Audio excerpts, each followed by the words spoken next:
In the Heart of the Word, Reflections by Father Joseph Mary, SCTJM, on the daily readings from the Holy Mass.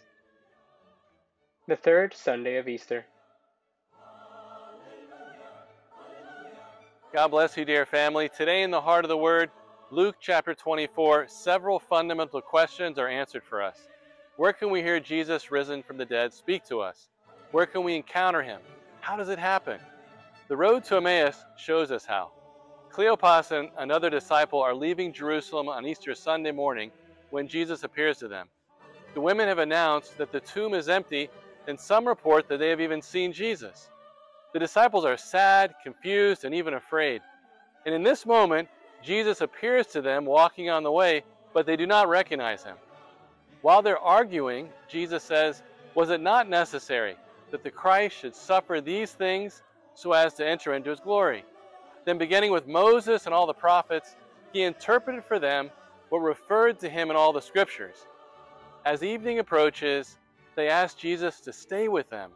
And it happened that while they were at table together, he took bread. He said the blessing, broke it, and gave it to them.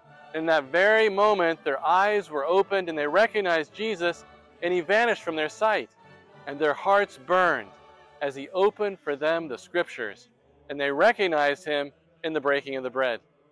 My brothers and sisters, Jesus, risen from the dead, encounters us in the Holy Mass.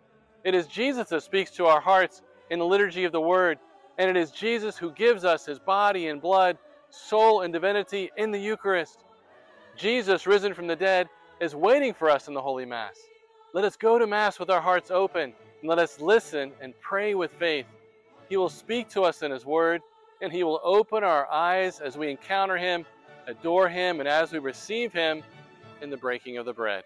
Let us listen to these words of Mother Adela. Jesus in the Eucharist is our peace, our healing, our deliverance, and our sure guide. The Word who is made flesh that continues to dwell among us to teach us to live according to the kingdom of heaven. The kingdom that he reveals to us through word and sacrament in the Holy Mass. All for the heart of Jesus, through the heart of Mary. Alleluia.